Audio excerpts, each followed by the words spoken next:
Hər birinizi salamlayıram əziz yoldaşlar. Bu video dərsimizdə çox maraqlı bir funksiyanın tətbiqi ilə yaxından tanış olacağıq. Vaxt itirmədən keçək funksiyanın tətbiq hissələrinə və hər zamanki kimi nəticənin nə olacağını görək. Bunun üçün baxın, ilk öncə bizim etmək istədiyimiz şeyi sizə göstərim. Burada dinamik yazıram və əvvəlcədən yaratdığım total delimiter faylından yəni görək nə baş verir. Hər bir adamı algılayıb bunları tək-tək ayırır. Aydın məsələdir ki, mən bura başqa bir ad yazsaydım, tutaq ki, Zeynəb yazsaydım və bu hissəni artırsaydım, görərdim ki, o Zeynəb adı da gəlib burada bir ayırıcı formasında düşübdür. İndi Excel nə bildi ki, o böyük hərfdir və o hissədən ayırmağa başladı. Aydın məsələdir ki, bunun bir çox həlli var. İstər VBA tərəfində, istər query tərəfində, amma bu gördüyünüz kimi bir Excel funksiyasıdır. Düzdür, bunu siz VBA-də də yarada bilirsiniz bu formada, amma bizim istifadə etdiyimiz həll konkret olaraq Excel funksiyaları üzərindən təkmilləşir. Həmin Excel funksiyaları Excelin 2019 və 21 versiyalarında da aktiv olaraq istifadə olunmağa hazırdır. Amma bəzi funksiyalar ola bilsin ki, sadəcə 365-də olsun. Yenə deyirəm, böyük ehtimalla 2021-də bunların hər biri mümkün olacaqdır. Gəlin görək həll hansı formada aparılmalıdır. Bunun üçün biz birinci məntiqi anlamalıyıq. Aydın məsələdir ki, bu bir camel case problemidir. Yəni gördüyünüz kimi dəvə hörgücü kimi burada bir dalğalanma var. Aydın məsələdir ki, o dalğalanma olan hissədən onu ayırmalıdır. Onu da qeyd edeyim ki, yazacağımız formunun çətinlik dərəcəsi ChatGPT tərəfindən 100 üzərindən 90 olaraq qiymətləndirilir, amma hesab edirəm ki, sual o qədər də çətin deyil və hər kəs tərəfindən çox rahatlıqla başa düşülə bilər. Gəlin görək biz bunu necə həll etməliyik. İlk öncə biz anlamalıyıq ki, yaradacağımız funksiya ilə biz bir loop yarada bilməliyik. Yəni elə bir funksiya yazmalıyıq ki, biz sonra o hərflərin hər birinə gedib gəzə bilək orada. Yəni bir döngü yarada bilək. Onu eləmək üçün isə bizim çox gözəl bir alqoritmimiz var. Hansıdır o? Mid sequence learn alqoritmi. Keçən dəfə də bu barədə biz məlumat vermişdik sizlərə. İndi bu mid funksiyasını ki açıram, məndən istəyir text start number and number chairs. Belə bir tələbləri var. Biz burada text istəyə bunu qeyd edəcəyik. Daha sonra bura vergül qoyaq və sequence və len yazacağıq ki, biz onu bir loopa çevirə bilək. Loopa yox, daha doğrusu bir list formasına gətirə bilək ki, hər birini ayrı-ayrılıqda çək eləyə bilək. Bu imkanı bizə tanısın. Mötərizələri bağlayaq və belə bir nəticə əldə edəcəyik. Aydın məsələdir ki, bu funksiya parçalama işinə baxır və mən hər bir hərfə tək-tək baxacağım üçün bura bir dənə 1 yazıram və funksiyanı bağlayıram. Görürəm ki, bax məndə belə bir nəticə mənə gəldi. Yəni mən ora və dinamikdir bu. Yəni mən bura nə qədər ad yazsam, o adı da götürüb bunun arxasına yaza-yaza belə gedəcəkdir. İndi mən necə edeyim ki, bunları binary formaya gətirim? Yəni mən elə bir şey yazmalıyam ki, bunların hər biri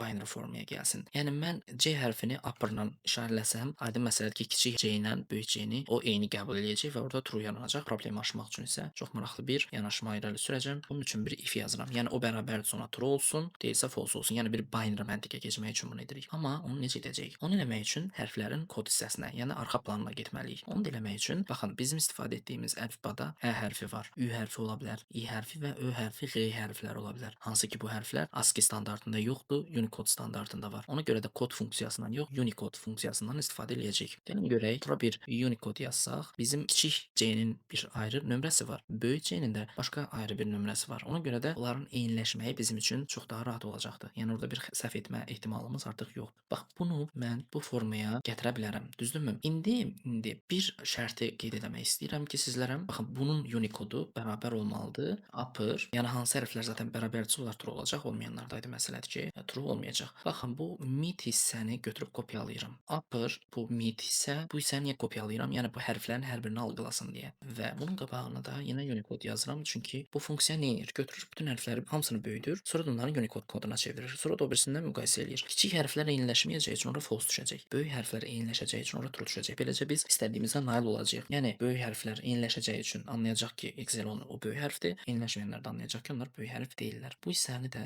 biz bağlasaq, gəlin görək nə baş verəcək. Burada bir dənə true yazıram. Yəni bu şərt ödənirsə true versin, ödənmirsə də false versin. Bu hissəyə gələndə görürsünüzmü? Hardakı true verirsə, o böyük hərfi işarə edir. Görürsünüz, Cavid sözündə birinci hərf böyüklə yazılıb. Ona görə truedur. ICL 6-cı xarakterdir. 2, 3, 4, 5, 6. Görürsünüz true və axıra kimi bu tendensiya davam edəcəkdir. İndi necə eləyək ki, bu true'ları təzədən hərfə qaytaraq? Onu eləmək üçün yenə çox maraqlı bir funksiyamız var. Ondan istifadə edəcəyik. Unit chars adlanır. O müvafiq Unicode standartına qarşılıq gələn hərfi götürüb bizim üçün qaytarır. İndi onu necə eləyəcəyik? Onu eləmək üçün bir dənə də if artırıram. Deyirəm ki, əgər bu bərabərdirsə true-ya, gətirib burada bir dənə boşluq atmalıdır. Bir dənə birləşdirmə işarəsini ora qoymalıdır və gətirib bu Unicode hissədən etibarən olan yeri gətirib bura birləşdirməlidir. Aydın məsələdir ki, bunun da qabağına bir dənə unit char yazaram və o koda eyniləşən unit char nömrəsini bizim üçün ora gətirər. Əgər səhvdirsə, yəni false-dursa istəyirsə neynəsin? Prosta getsin bu Unicode'u yenə götürürəm burdan. Getsin bunu gətirsin, yapışdırsın bura və bunun qabağına bir dənə Unichars yazsın. Bunu yazandan sonra biz burada funksiyamızı bağlayırıq.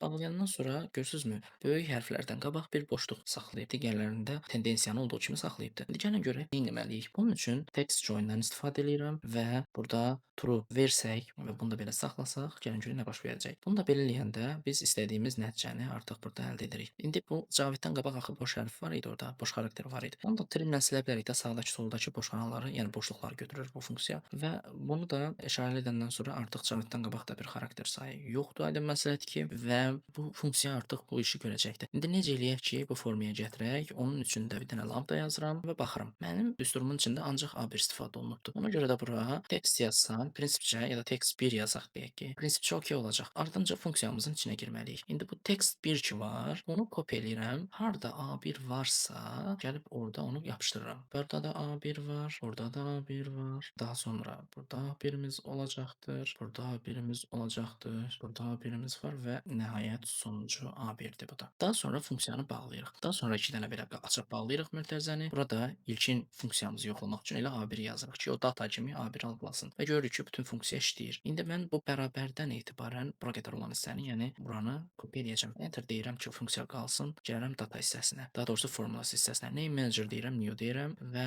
bura bu funksiyanı əlavə edirəm. Burada data delimiter yazıram və workbook olaraq sheet işarələyə bilərsiniz, fərq yoxdur. Yəni bu demək ki, bu workbookun içində bu funksiya işləyəcək. Deməli belə OK deyirsiniz və burada data delimiter alınır. İndi gəlin yoxlayaq. Data delimiter açıldı və sizdən bir dənə text istəyir. Texti də götürüb yazanda aydın məsələdir ki, bu sizin istədiyiniz nəticəni sizin üçün verəcəkdir.